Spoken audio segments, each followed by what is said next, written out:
नमस्कार दोस्तों, मैं धीरेन्द्र आपका अपने इस वीडियो में स्वागत करता हूं। जैसा कि आप देख सकते हैं, आज हम क्लास 8 एनसीईआरटी हिस्ट्री का 10th चैप्टर डिस्कस करने जा रहे हैं। 10th चैप्टर क्या है? India after independence. इंडिपेंडेंस यानी कि आज़ादी, यानी कि आज़ादी के बाद का भारत। तो दोस्तों, इस चैप्टर में हम क्या पढ़ने वाले? इस चैप्टर में हम पढ़ने वाले हैं कि जब हमारे देश को आज़ादी मिली, उस टाइम इसको क्या-क्या प्रॉब्लम्स का सामना करना पड़ा और किस प्रकार से इन्होंने जो प्रॉब्लम्स आई इनके सामने, उसका सॉल्यूशन हमारे देश के लीडर्स ने निकाला और हमारे देश के सामने क्या-क्या चैलेंजेस आए और हमारे देश का पॉलिटिकल फ्यूचर क्या होगा, हमारे देश के लीडर्स ने किस प्रकार से उसको डिसाइड किया। A new and divided nation. A new, एक नया और डिवाइडेड नेशन। नेशन यानी कि राष्ट्र, यानी कि एक नया और डिवाइडेड राष्ट्र। अब नया तो समझ में आ जाता है कि हमारा देश जो है भारत, इससे आज अंग्रेजों से आजादी मिली, हमारा देश एक नया राष्ट्र बन गया। बट डिवाइडेड नेशन का क्या मतलब है? तो दोस्तों, जब हमारे देश को आजादी मिली उसी टाइम पाकिस्तान जो है हमारे देश से अलग हुआ। पाकिस्तान के लीडर जो थे, जिन इन्होंने डिसाइड किया कि पाकिस्तान जो है इंडिया से अलग रहेगा। ठीक है, तो यानी कि हमारा देश एक एक साइड तो खुशी थी कि हमारे देश को आजादी मिली, दूसरे साइड क्या था कि उतना ही दुख था कि पाकिस्तान जो है हमसे डिवाइड हो गया, हमसे अलग हो गया। ठीक है, ये न्यू अनडिवाइडेड नेशन, यानी कि यहाँ पे हमारे देश की बात हो रही है। ठीक है, when India became independent in August 1947, जब हमारे देश को आज इंडिया को आजादी मिलती है अगस्त 1947 में, it faced a series of very great challenges. तो इसे उस टाइम बहुत बड़े चैलेंजेस का सामना करना पड़ा as a result of partition. देखो कि इंडिया जो है पाकिस्तान जो है इंडिया से क्या हुआ था, अलग हो चुका था। तो पार्टीशन हो चुका था हमारे देश का। तो पार्टीशन का परिणाम क्या हुआ, इसका रिजल्ट क्या हुआ? 8 million refugees had come into the country from what was now Pakistan. तो दोस्तों, आज जिसे हम पाकिस्तान के नाम से जानते हैं, वहां से 8 मिलियन रिफ्यूजी जो है हमारी कंट्री में उस टाइम में चले आए। अगस्त 1947 में 8 मिलियन रिफ्यूजी, यानी कि 80 लाख लोग, 80 lakhs people comes to India. ठीक है, अब बात आती है कि आखिर में लोग आए क्यों थे। देखो, इस चीज को बेसिक इसका समझ लेना जस्ट कि जो पाकिस्तान था, पाकिस्तान के जो लीडर थे, उन्होंने डिसाइड किया, उन्होंने डायरेक्टली बोल दिया कि जो पाकिस्तान है यह मुस्लिमों का राष्ट्र है। यहाँ पे इस्लाम को प्राथमिकता दी जाएगी, इस्लाम को प्रायोरिटी दी जाएगी, इस्लाम रिलीजन को उन्होंने यानी मुस्लिम राष्ट्र घोषित कर दिया। बट इंडिया में इंडिया के लीडर्स थे, जैसे कि पंडित जवाहरलाल नेहरू ने क्या बोला, बहुत सारे लोगों ने उनको दबाव बनाया कि जिस प्रकार से पाकिस्तान ने उसको मुस्लिम राष्ट्र घोषित कर दिया, पाकिस्तान को, इंडिया को आप हिंदू राष्ट्र घोषित कर दो। बट पंडित जवाहरलाल नेहरू जी ने बोला नहीं, इंडिया को एक एक हिंदू पाकिस्तान नहीं होना है, न ही ये होगा। इन्होंने डायरेक्टली बोल दिया। यहाँ पे किसी भी एक रिलीजन को, हमारे देश के लीडर्स ने डिसाइड किया कि यहाँ पे किसी भी एक पर्टिकुलर रिलीजन को ऑफिशियल रिलीजन हम नहीं घोषित करने वाले हैं। ठीक है, यानी कि यहाँ पे कोई भी किसी भी रिलीजन को प्राथमिकता नहीं दी जाएगी। तो पाकिस्तान में प्राथमिकता दी गई किसकी? इस्लाम धर्म की। यानी कि अगर कोई एक हिंदू है और एक मुस्लिम है, दोनों में कुछ प्रॉब्लम होती है रिलीजन को लेकर, वहां पे किसकी प्राथमिकता दी जाएगी? मुस्लिम मुस्लिम की प्राथमिकता दी जाएगी। तो वहां से 8 मिलियन लोगों ने डिसाइड किया कि वे पाकिस्तान नहीं रहेंगे, इंडिया जाएंगे। These people had to be found homes and jobs. अब देखो, वे लोग यहाँ पे आए कौन? रिफ्यूजीज। रिफ्यूजीज का क्या मतलब होता है? शरणार्थी, जो कि दूसरे देश में जाते हैं, दूसरे के पास जाते हैं शरण लेने के लिए। तो ये लोग 8 मिलियन लोग इंडिया आए थे शरण लेने के लिए। अब ये लोग आ गए। अब गवर्नमेंट की जिम्मेदारी थी कि इनके लिए वो घर का व्यवस्था करे, इनके रहने का व्यवस्था करे, उनके लिए इनको जॉब भी प्रोवाइड करे। अब जॉब प्रोवाइड करेगी, ऑटोमेटिक इनको खाने का मिल जाएगा। ठीक ठीक है, यानी कि अब लीडर्स का ऐसा नहीं था कि लीडर, हमारे जो देश के नेता थे, वो लोग इनको एज इट इज मरने के लिए छोड़ देते। अब उनकी जिम्मेदारी थी कि इन 8 मिलियन लोगों के लिए इनके रहने की व्यवस्था की जाए और इनको जॉब भी प्रोवाइड किया जाए। Then there was the problem of the princely states. अब एक प्रॉब्लम तो हमने देख लिया, क्या? रिफ्यूजीज का, 8 मिलियन रिफ्यूजी जो आए थे। अब दूसरा प्रॉब्लम था प्रिंसली स्टेट का। प्रॉब्लम अलग था। ऑलमोस्ट 500 ऑफ देम, लगभग 500 जो है कि प्रिंसली स्टेट थे।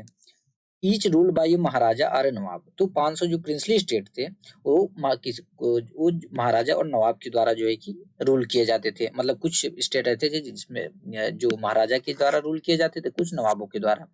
Each arm of whom had to be persuaded to join the new nation। अब हमारे देश के लीडर्स की जिम्मेदारी थी कि इनको परसुएट करे। परसुएट का मतलब क्या होता है? राजी करना। इन 500 स्टेट्स को राजी करें हमारे नए नेशन में, हमारे नए नेशन के साथ आने की। अब देखो, अब बात आती है प्रिंसली स्टेट की। एक्चुअली जो प्रिंसली स्टेट थे, वे छोटे छोटे प्रिंसेस द्वारा, जो प्रिंस होते थे यानी महाराजा और नवाबों द्वारा वो रूल किए जाते थे। तो ब्रिटिशर्स ने, अंग्रेजों ने इनके सामने 3 चॉइसेस रखी। पहला कि या तो आप इंडिया के साथ चले जाओ, दूसरा या तो आप पाकिस्तान के साथ चले जाओ, और तीसरा या तो आप इंडिपेंडेंट रहो। अभी 500 लोगों ने डिसाइड किया कि हम इंडिपेंडेंट रहेंगे, किसी के साथ नहीं जाएंगे।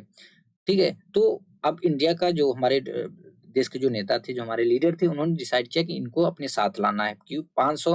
अब इंडिया था, बीच बीच में कहीं यहाँ पे एक स्टेट है, कहीं यहाँ पे है, एक यहाँ पे प्रिंसली स्टेट है। तो अगर इस प्रकार से यानी कि हम ये लोग इसको यूनाइट करना चाहते थे, हमारे नेशन को क्या करना चाहते थे, अखंड बनाना चाहते थे, इसको यूनाइट करना चाहते थे। इसलिए इनका मानना था कि इसको राजी करना है, मतलब 500 स्टेट को राजी करना है हमारे साथ आने के लिए। The problems of the refugees and of the princely state had to be addressed immediately। यहाँ पे कहने का मतलब जो प्रॉब्लम थी रिफ्यूजीज का, शरणार्थियों का जो प्रॉब्लम था और जो प्रिंसली स्टेट का प्रॉब्लम था, इसको इस पे बहुत जल्दी ही एक्शन लेना था। मतलब इसको बहुत जल्दी इस पे अमल लाना था, यानी इस पे जो भी करना था बहुत जल्दी ही करना था। ये नहीं कि इसको हम बाद में करेंगे। मे भी हमसे पहले प्रिंसली स्टेट को पाकिस्तान अपने में मर्ज कर सकता था, इसलिए इसको बहुत जल्दी से देखने की जरूरत थी। और रिफ्यूजीज वाला problem, in the longer term the new nation had to adopt a political system. अगर एक लॉन्गर टर्म में देखें कि हमारे एक लॉन्गर टर्म में हमारे नए नेशन को एक ऐसा पॉलिटिकल सिस्टम अडॉप्ट करना था that would best serve the hopes and expectation of its population, जो कि यहाँ की जो हमारे देश की जो पॉपुलेशन है उसके एक्सपेक्टेशन और होप्स को बेस्ट सर्व कर सके। ठीक है, अब जैसे यहाँ पे फिगर में देख सकते हैं, फिगर 1 कि Mahatma Gandhi Ashes being emerged इन इलाहाबाद। जो महात्मा गांधी जी की राख है उसको कहाँ पे इमर्ज किया जा रहा है, इलाहाबाद में। फरवरी 1948 की फोटो है। Less than 6 month after independence. तो दोस्तों अभी आजादी मिली, हमारे देश को आजादी मिले 6 महीने भी नहीं बीते थे। The nation was in morning. Morning यानी कि शोक में, पूरा हमारा जो देश था, पूरा हमारा नेशन था, वो शोक में डूब गया था। On 30 January 1948 Mahatma Gandhi was assassinated by a fanatic Nathuram Godse. तो दोस्तों 30 जैन 1948 को यानी 30 जनवरी 1948 को महात्मा गांधी जी की हत्या कर दी जाती है। असासिनेटेड मतलब हत्या करना। महात्मा गांधी जी की हत्या कर दी जाती है किसके द्वारा, एक फैनेटिक यानी कट्टर नाथूराम गोडसे के द्वारा। Because he disagreed with Gandhi ji's conviction that Hindus and Muslim should live together in harmony. क्यों उसने ऐसा क्यों किया? क्योंकि वह गांधी जी के कन्विक्शन से वो डिसएग्री था। क्या उनका कन्विक्शन क्या था गांधी जी का, कि हिंदू और मुस्लिम दोनों दोनों जो है कि एक साथ एक हार्मनी में रहें इंडिया में। That evening a stern nation heard Jawaharlal Nehru moving statement. Eastern मतलब हक्का बक्का। तो उस इवनिंग क्या हुआ, जो हमारा ईस्टर्न नेशन था उसने उसने जो है जवाहरलाल नेहरू जी की आवाज सुनी।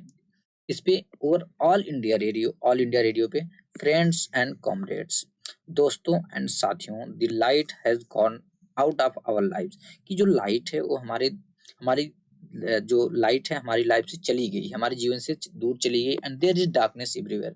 अब हमारे जीवन में अंधकार सा छा गया है।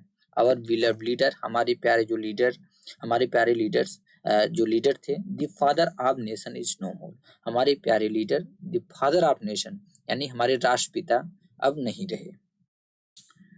India's population in 1947 was large. तो दोस्तों जब आज़ादी मिली थी 1947 अगस्त 1947 में, तो इंडिया की पॉपुलेशन भी बहुत ज़्यादा थी, almost 345 million.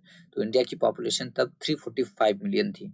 It was also divided. अब 345 मिलियन पॉपुलेशन थी, यहाँ तक तो ठीक है, बट वो भी 345 मिलियन जो पॉपुलेशन थी ये भी दोस्तों डिवाइड थी, बटी हुई थी। There were division between high caste and low caste. तो हमने ऑलरेडी देखा किस में बटी हुई थी। एक तो पहला हाई कास्ट और लो कास्ट में डिवीजन था, यानी जो अपर कास्ट और लोअर कास्ट में डिवीजन था। Between the majority Hindu community and Indians who practice other faiths. और दूसरा डिवीजन क्या आता है, एक तो Hindu community, majority Hindu community यानी जो मेजोरिटी हिंदू समुदाय के लोग थे, और दूसरा जो दूसरे लोग जो कि दूसरे फेथ यानी दूसरे धर्म से बिलोंग करते थे। यानी कि अब 345 मिलियन लोग किस में डिवाइड थे, एक तो पहला हिंदू में जैसे हमने देखा था कि अपर कास्ट लोअर कास्ट में डिवीजन था, और दूसरा कि मेजोरिटी हिंदू कम्युनिटी और अदर लोग जो कि दूसरे रिलीजन में विश्वास रखते थे, जैसे मुसलमान हो गए, सिख हो गए, जैन हो गए, क्रिश्चियंस हो गए। ठीक है, the citizens of this vast land spoke many different language. तो इस वास्ट लैंड के जो सिटीजन थे, जो यहाँ के नागरिक थे, वो डिफरेंट टाइप की लैंग्वेज बोलते थे, और many different kinds of dresses, और मतलब पहनना, और डिफरेंट टाइप के ड्रेसेस पहनते थे, at different kinds of food, और डिफरेंट टाइप्स के फूड खाते थे, एंड प्रैक्टिस डिफरेंट प्रोफेशंस, और डिफरेंट प्रोफेशन वो प्रैक्टिस करते थे, यानी डिफरेंट टाइप का वो काम करते थे, यानी कि उनका जो प्रोफेशन था वो डिफरेंट था। How could they be made to live together in one nation state. इन लोगों को एक नेशन स्टेट में एक साथ रहने के लिए किस प्रकार संगठित किया जा सकता था, किस प्रकार लाया जा सकता था। To the problem of unity was added the problem of development. तो पहला प्रॉब्लम हमने क्या देखा दोस्तों, यूनिटी का, एकता का। अब इस प्रॉब्लम में और ऐड हो जाता है क्या, प्रॉब्लम ऑफ डेवलपमेंट, यानी यूनिटी का प्रॉब्लम तो था ही, उसके साथ साथ डेवलपमेंट का भी प्रॉब्लम था। At independence the vast majority of Indians live in the villages. तो दोस्तों आजादी के टाइम में जो ज्यादा था, जो मेजोरिटी इंडियंस थे वो कहाँ पे रहते थे, गांव में रहते थे। Farmers and peasant depended on the monsoon for their survival. तो दोस्तों जो फार्मर थे, जो पीजेंट थे, वे मानसून पे डिपेंडेड थे, किसके लिए, अपनी सर्वाइवल के लिए। So did the non farm sector of the rural economy, for if the crops failed, barbers, carpenters, weavers and other service groups would not get paid for their services either। अब देखो हमने क्या देखा, farmers peasant ये किस पे, अपनी survival के लिए किस पे डिपेंड रहते थे, मानसून पे डिपेंडेंट थे। So did the non farm sector, जो नॉन फार्म सेक्टर था गांव का, रूरल रूरल इकोनॉमी यानी कि गांव का जो नॉन फार्म सेक्टर था, वो भी मानसून पे इनडायरेक्टली बोलना चाहता है कि वो भी मानसून पे ही डिपेंडेंट था। अगर अब मानसून पे डिपेंडेंट था मतलब कि अगर मानसून बैड हो गया, मतलब मानसून ने साथ नहीं दिया, बारिश नहीं हुई टाइम पे, तो क्या हो जाता था, मतलब कि फसल जो है कि खराब हो गई। उस टाइम ये सारे लोग पे इसका असर पड़ता था, यानी जो बार्बर्स जो बाल काटते उन पे, कारपेंटर, वीवर और अदर सर्विसेज के जो ग्रुप्स थे, would not get paid for their services either. यानी कि अगर जब इनको ही जो फार्मर्स पीजेंट थे, जब मानसून ही नहीं आया, इनको ही जब मतलब कि फसल नहीं हुआ, तो पहले क्या होता था ना कि जैसे आप देखते होगे कि जो नाई वाई आते थे घर पे, बाल बना के जाते थे, उनको लोग क्या अनाज देते थे कुछ, ठीक है। तो पहले के टाइम में यही होता था कि जो गांव का नॉन फार्म सेक्टर था, जैसे कारपेंटर, बार्बर, ये सारे लोग क्या करते थे, इन्हीं पे ही इनडायरेक्टली बोले तो मानसून पे ये भी डिपेंडेंट रहते थे कि मानसून अच्छा रहेगा तो जो पीजेंट फार्मर्स होंगे उनको फसल अच्छी मिलेगी, और हमारा धंधा जो भी उनसे होता है, वो धंधे के बदले में क्या मिलता है, जो अनाज मिलता है, इससे भी सर्वाइव रहते थे, ये भी अपना खाना पीना चलाते थे, ठीक है। तो डायरेक्टली इनडायरेक्टली बोले तो गांव के जो लोग थे, एक तो फार्म सेक्टर, दूसरा नॉन फार्म सेक्टर, दोनों के दोनों लोग किस पे, अपने सर्वाइवल के लिए किस पे डिपेंड थे, मानसून पे।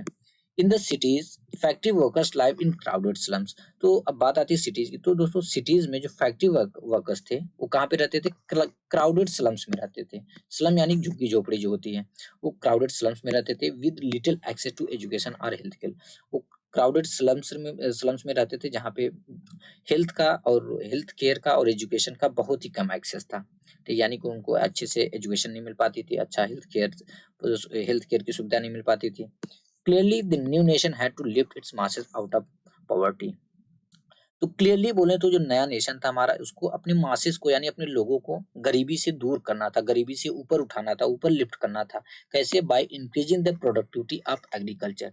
जो एग्रीकल्चर है उसकी प्रोडक्टिविटी को इंक्रीज करके, उसकी प्रोडक्टिविटी को बढ़ा के, and bye promoting new job creating industries. यानी और दूसरा क्या, पहला तो हमने देख लिया किस प्रकार से उनको पावर्टी, हमारे देश की जनता को पावर्टी से बाहर उठाना है। पहला तो एग्रीकल्चर की जो प्रोडक्टिविटी है उसको बढ़ाकर, दूसरा नई नई जॉब क्रिएटिंग इंडस्ट्रीज को प्रमोट करके। Unity and development had to go hand in hand.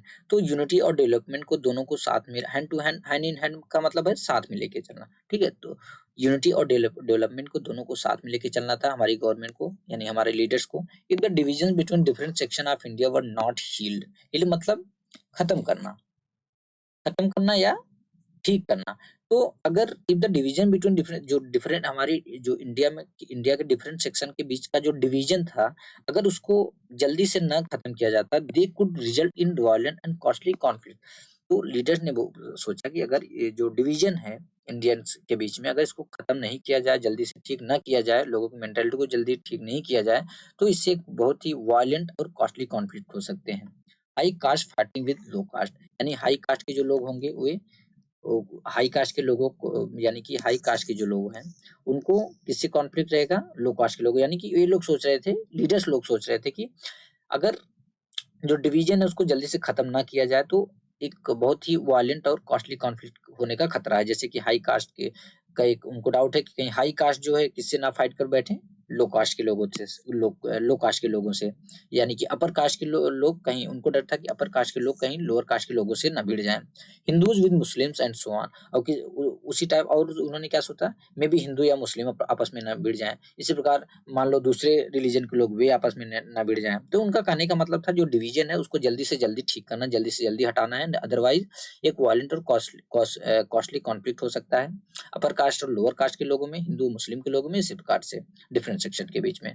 ठीक है, एट द सेम टाइम, उसी समय, if the fruits of economic development did not reach the broad masses of the population, it could create fresh divisions. अब उसी time इनके mind में एक चीज और था कि अगर जो इकोनॉमिक डेवलपमेंट, जो भी एक डेवलपमेंट होता है उसका जो फ्रूट है वो पूरे ब्रॉड मासेज यानी पूरी पब्लिक तक, पॉपुलेशन जो है हमारा, उस पूरे पॉपुलेशन के लोगों तक नहीं पहुंचता, तो उससे एक खतरा कहीं ना कहीं ये भी रहेगा, it could create fresh divisions, यानी ऑलरेडी हमारे समाज में, हमारे इंडियंस में इतना ज्यादा डिविजन्स है, अगर ये जो फ्रूट है लोगों तक, डेवलपमेंट का जो फ्रूट है वो लोगों तक नहीं पहुंचेगा, इससे नए नए नए फ्रेश डिवीजन जो है बनने के खतरे रहेंगे, यानी कि नया डिवीजन भी बन सकता है। अब एग्जांपल के लिए, between the rich and the poor, अमीर और गरीब के लोगों में बंटवारा हो जाएगा, डिवीजन बन जाएगा, यानी कि अगर अमीर के जो भी इकोनॉमिक डेवलपमेंट का जो फ्रूट होगा, सपोज केवल अमीर तक पहुंच रहा है, रिच पीपल लोगों तक पहुंच रहा है, तो इससे क्या होगा, रिच और पुअर में क्या होगा, डिवीजन बन जाएगा। ठीक है, between cities and the countryside, cities और गांव के साइड के लोगों में, between regions of India that were prosperous and region that lagged behind, lagged behind मतलब जो पीछे हैं। ठीक है, और दूसरा बंटवारा हो सकता है ऐसे रीजन्स के बीच में, इंडिया के वे रीजन जो प्रॉस्परस है, समृद्ध है, मतलब पूरे समृद्ध प्रॉस्परस हैं, और ऐसे रीजन जो कि एकदम मतलब पीछे हैं। ठीक है, यानी कि हमारे लीडर्स को ये सारी चीज साथ में, सारे चीजें जो है कि माइंड में लेकर चलनी थी कि अगर जो फ्रूट्स, इकोनॉमिक डेवलपमेंट का जो भी फ्रूट्स है, जो भी इसका रिजल्ट है, अगर लोगों तक जो भी चीजें हम करते हैं डेवलपमेंट के रिगार्डिंग, अगर इन लोगों, उसका रिजल्ट जो है इन लोगों तक नहीं पहुंचता, सारे पॉपुलेशन तक नहीं पहुंचता, इससे एक नया खतरा होता है, कहीं ना कहीं एक नया डिवीजन बन जाएगा, जैसे अमीर गरीब के बीच में, फिर सिटी और देहात वाले, गांव वाले एरिया के बीच में, दूसरा ऐसे एरिया जो कि प्रॉस्परस है और ऐसे एरिया जो कि लेग्ड बिहाइंड है, यानी कि पीछे पिछड़े हुए एरिया के बीच में। अ कॉन्स्टिट्यूशन इज रिटन, एक कॉन्स्टिट्यूशन जो है कि लिखा जाता है, बिटवीन दिसंबर 1946 एंड नवंबर 1949, दिसंबर 1946 से नवंबर 1949 के बीच सम 300 Indians had a series of meetings on the countries political future. A series of meetings का मतलब बहुत सारी मीटिंग्स होती है। तो दोस्तों, दिसंबर 1946 से लेकर दिसंबर 1946 से लेकर नवंबर 1949 के बीच में कुछ 300 इंडियंस के बीच में बहुत सारी मीटिंग्स होती हैं, किसको लेके, कंट्री की पॉलिटिकल फ्यूचर को लेके। The meetings of this constituent assembly were held in new Delhi. तो जो ये मीटिंग्स थी, किसकी मीटिंग, जो कि कंट्री के पॉलिटिकल फ्यूचर पे जो मीटिंग्स थी 300 इंडियंस के बीच में, वो कहाँ पे रखी जाती है, कॉन्स्टिट्यूएंट असेंबली की मीटिंग वो दिल्ली में रखी जाती है, न्यू दिल्ली में।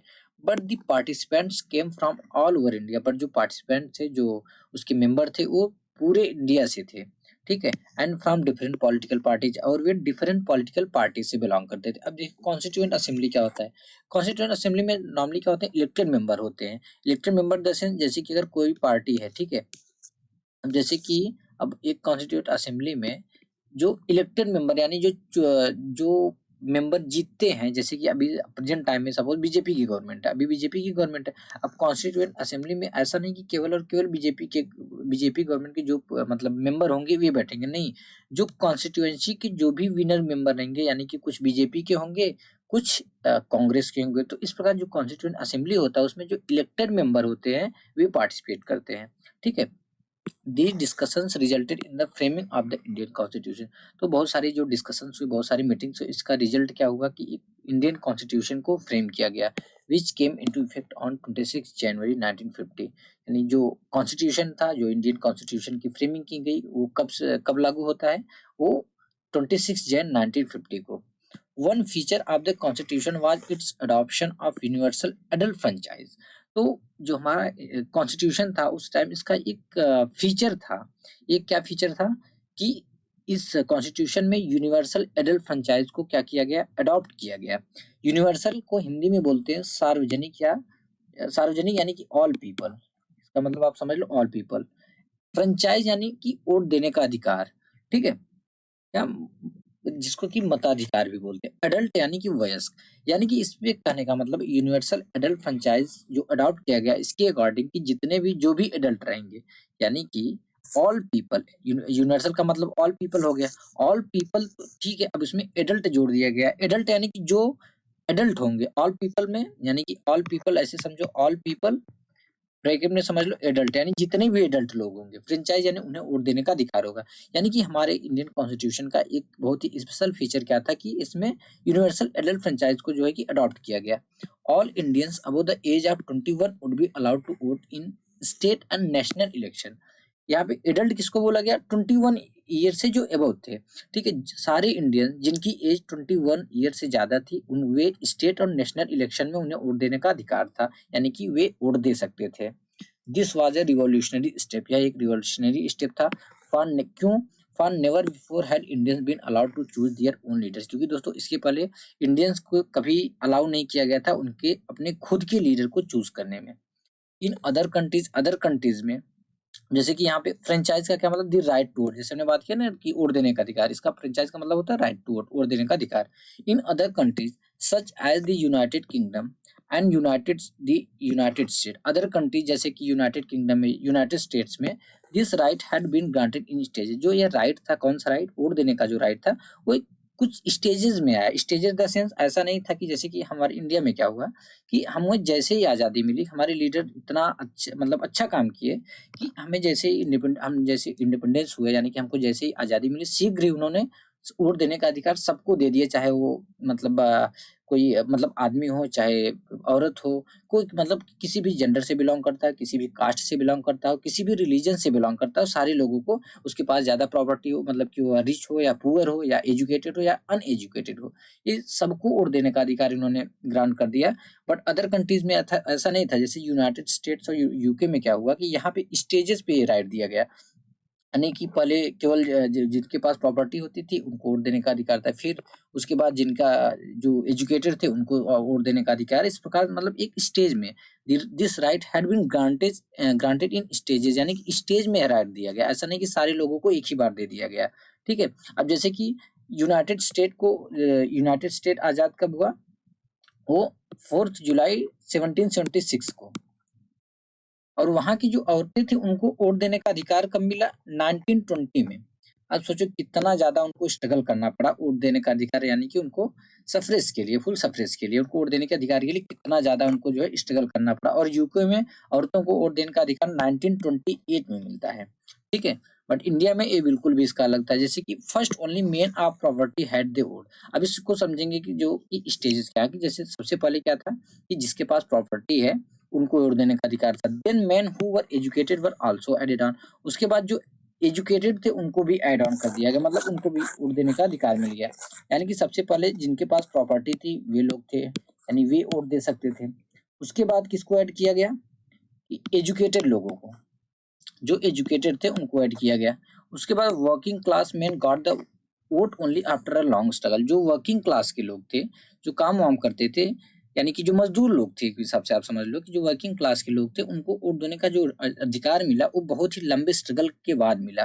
Finally after a bitter struggle of their own American and British women were granted the vote, उसके बाद बहुत ज्यादा स्ट्रगल करने के बाद जो अमेरिकन और ब्रिटिश वुमेन्स थी उनको भी वोट देने का जो राइट था ग्रांट किया गया। ऑन द अदर हैंड, और दूसरी साइड अगर हम देखें तो सून आफ्टर इंडिपेंडेंस, आजादी के तुरंत बाद ही India chose to grant this right to all its citizen regardless of gender class और education.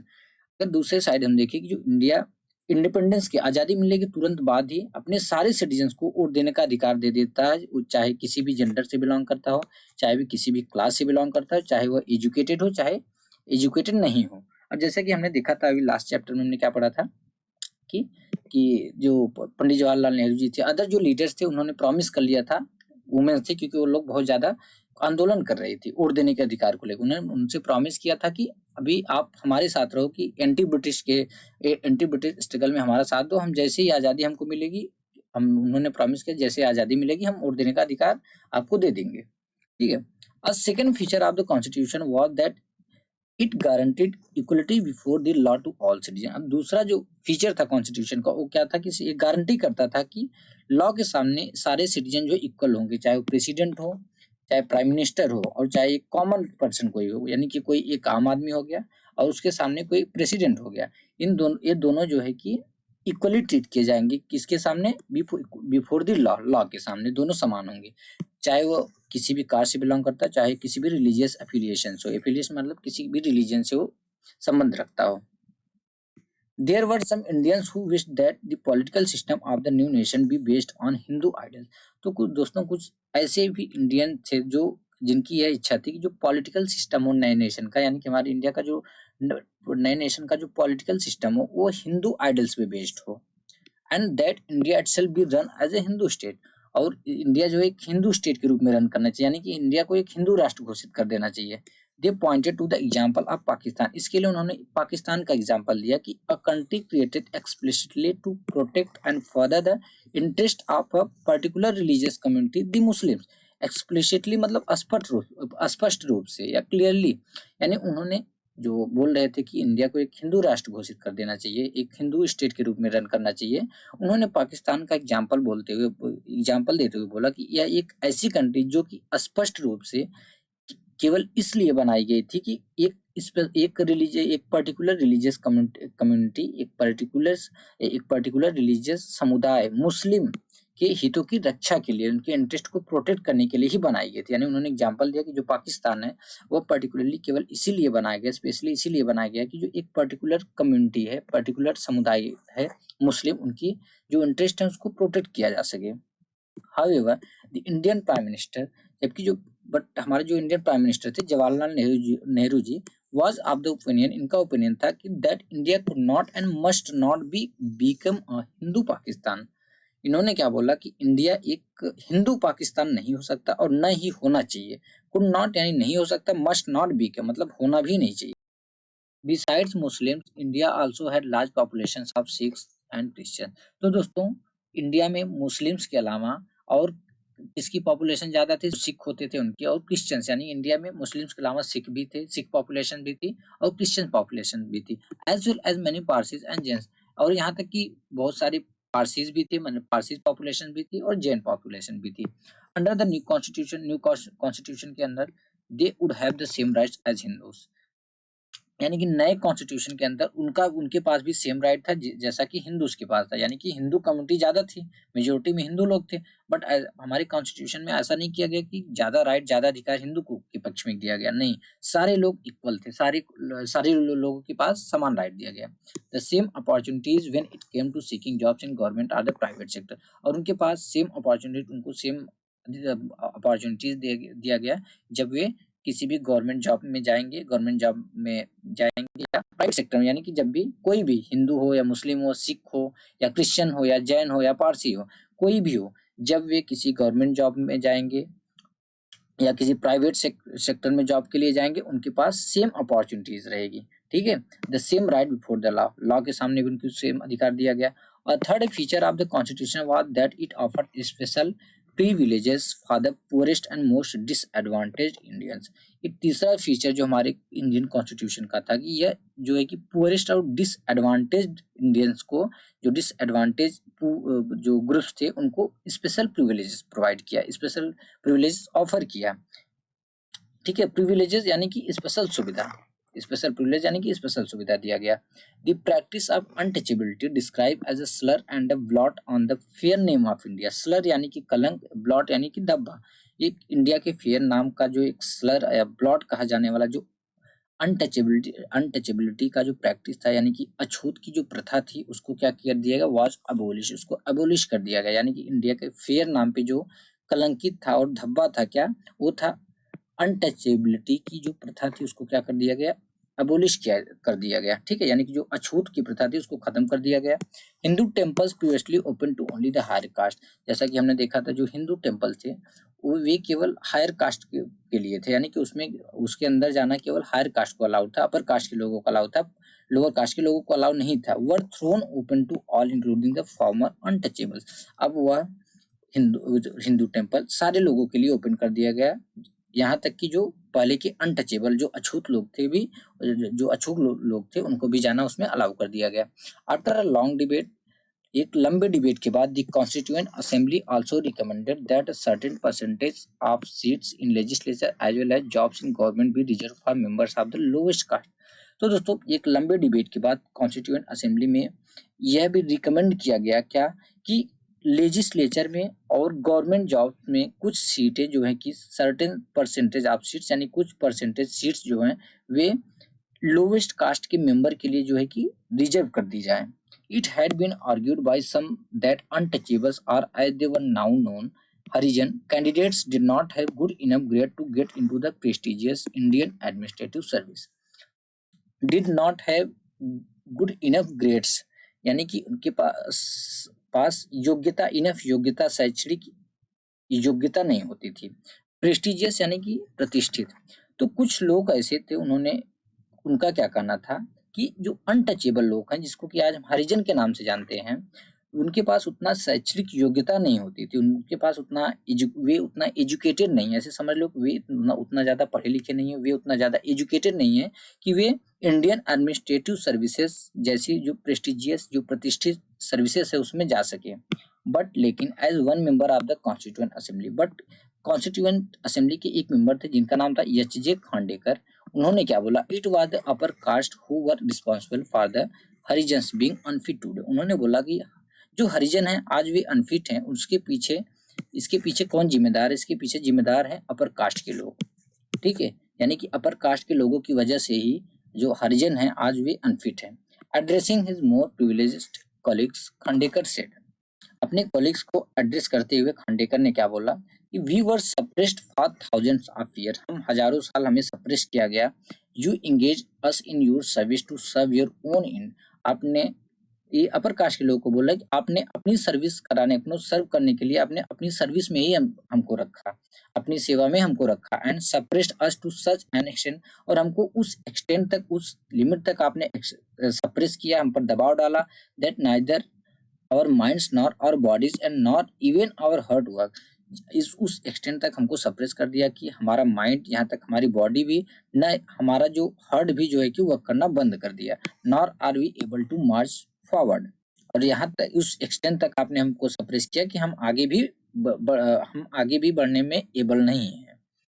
Along with the former untouchables, the Adivasis or scheduled tribes were also granted reservation in seats and jobs.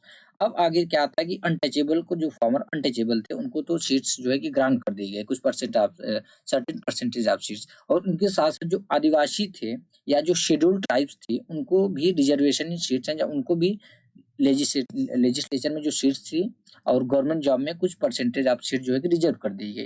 यानी untouchable के लिए आदिवासी या जो scheduled tribes थी, ठीक है। Like the scheduled caste की तरह these Indians too had been deprived and discriminated against, तो शेड्यूल्ड कास्ट की तरह जो ये इंडियंस थे, कौन, आदिवासी, इनको भी डिप्राइव मतलब वंचित, ठीक है, ये भी वंचित थे या इनके अगेंस्ट भी डिस्क्रिमिनेशन किया गया। The tribals had been deprived of modern health care and education while their lands and forest had been taken away by more powerful outsiders। तो दोस्तों जो ट्राइबल्स थे वे मॉडर्न हेल्थ केयर और एजुकेशन से deprive थे, यानी कि वे मॉडर्न हेल्थ केयर और एजुकेशन से वंचित थे। while their land and forest had been taken away by more powerful outsiders, जबकि उनकी जो लैंड थी और जो उनका फॉरेस्ट था वे किसके द्वारा लिया जा रहा था, जो ज्यादा पावरफुल आउटसाइडर लोग थे, यानी उनकी समुदाय से बाहर के लोग। The new privileges granted them by the Constitution were meant to make amend for this। तो दोस्तों कॉन्स्टिट्यूशन से जो उन्हें नया प्रिविलेजेस मिले या नए अधिकार मिले, उसका उद्देश्य या उसका एम यह था कि यह जो स्थिति है इसको सुधारा जा सके, इसको अमेंड किया जा सके।